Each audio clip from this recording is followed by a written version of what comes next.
Hi hello sweeties, welcome to my story world.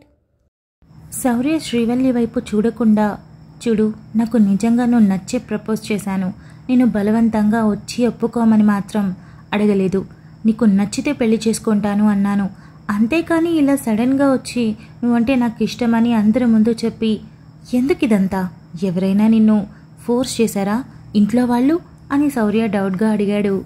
శ్రీవల్లికి ఎలా చెప్పాలో ఏం చెప్పాలో అర్థం కాక బెడ్ మీద నుండి లేచి నేరుగా వెళ్ళి తలుపులు రెండు బిగించి నేరుగా వచ్చి శౌర్య ముందు నిలబడింది.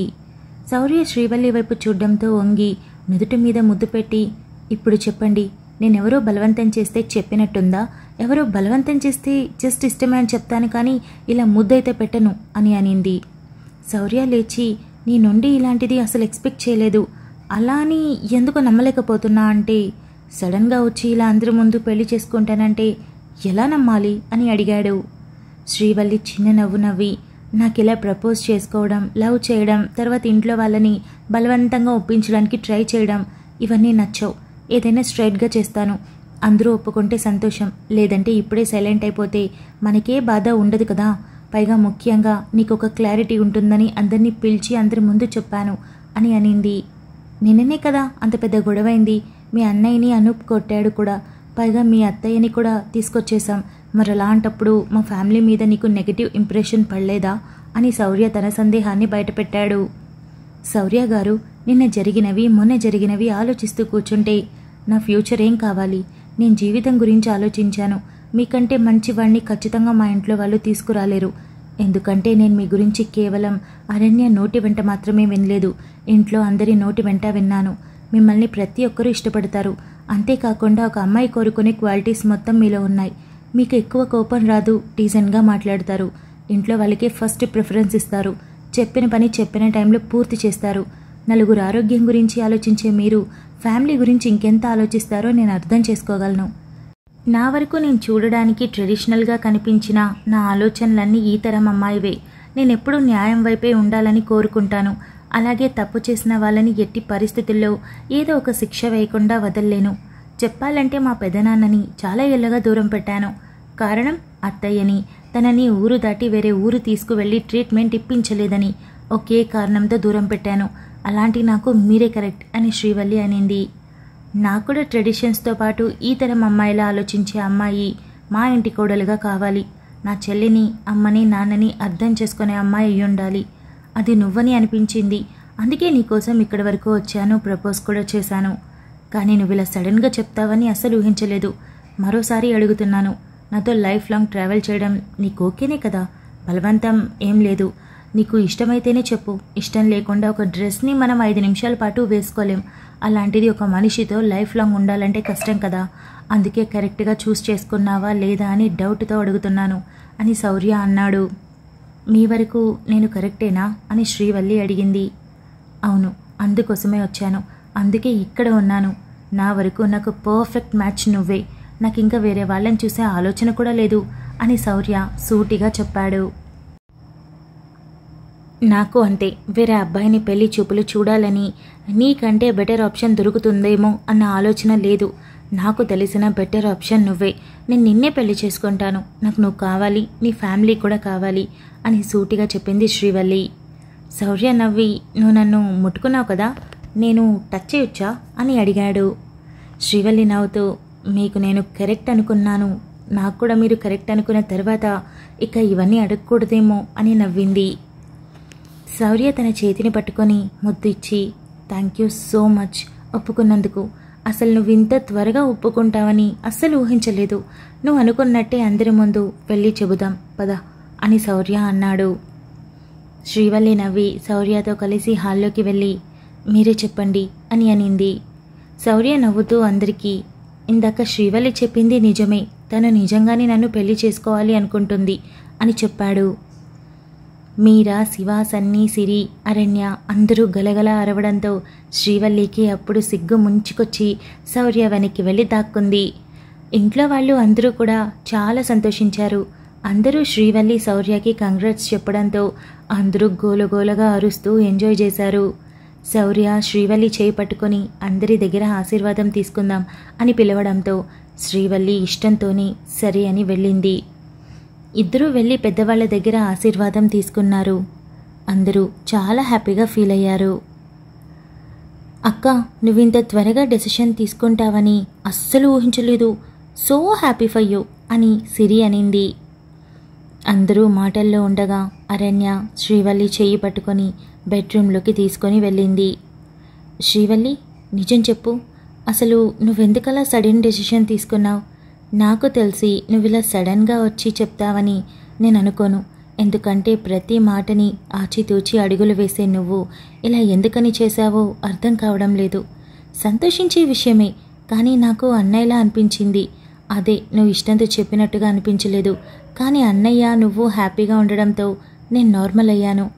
అసలు విషయం ఏంటో తెలుసుకుందామని పిలిచాను.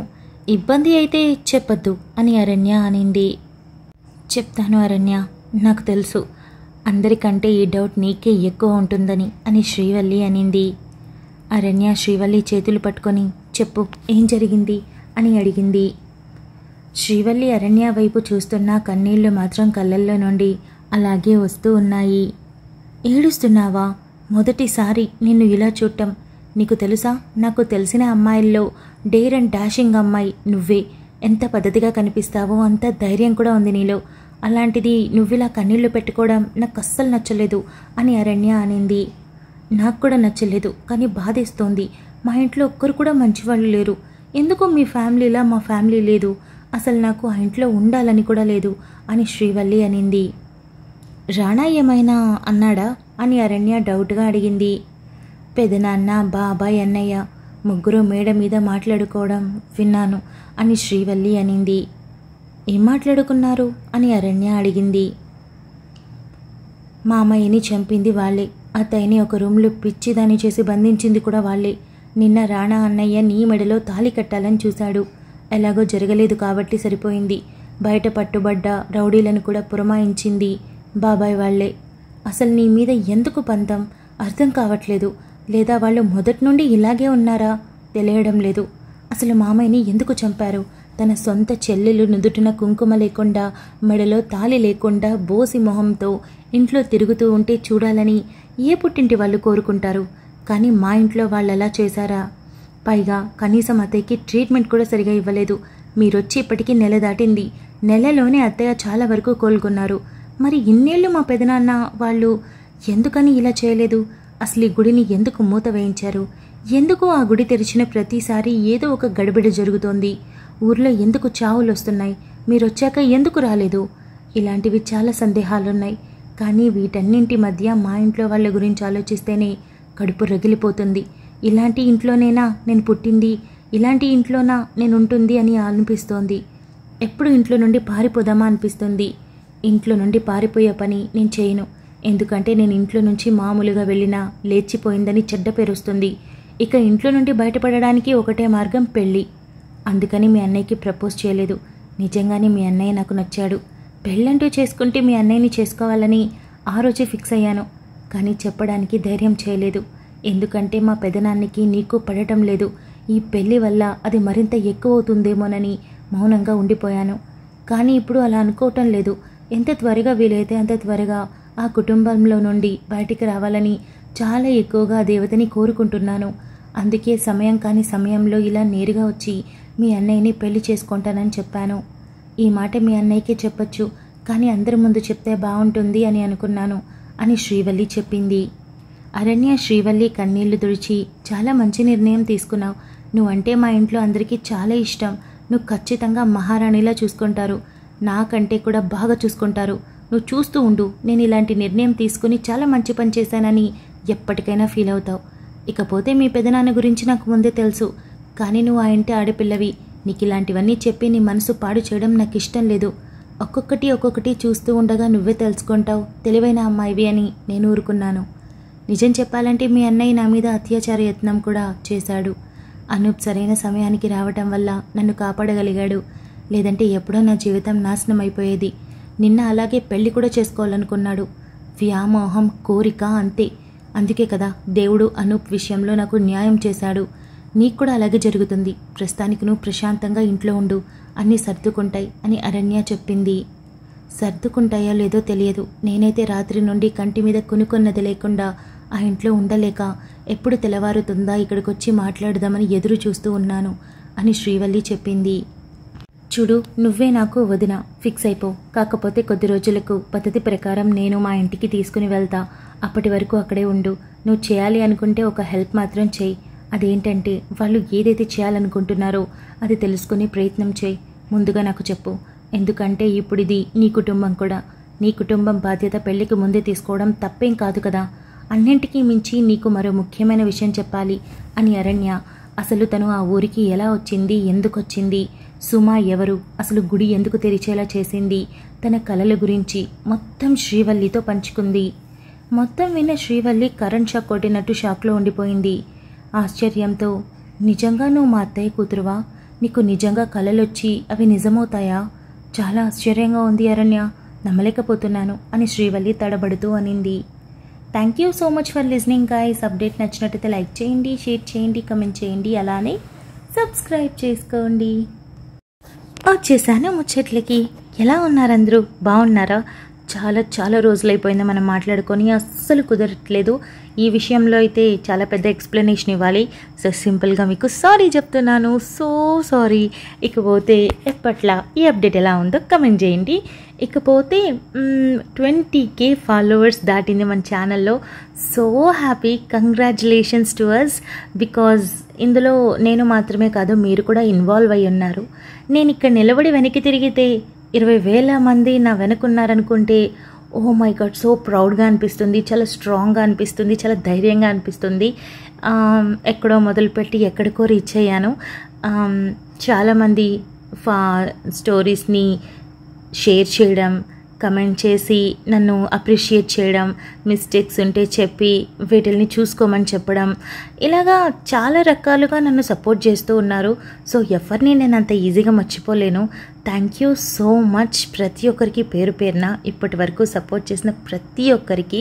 అది ఏ విధంగా అయినా కావచ్చు. ఫాలో చేసిన వాళ్ళు, కమెంట్ చేసిన వాళ్ళు, లైక్ చేసిన వాళ్ళు, జస్ట్ విని వెళ్ళిపోయిన వాళ్ళకి కూడా థ్యాంక్ యూ సో మచ్.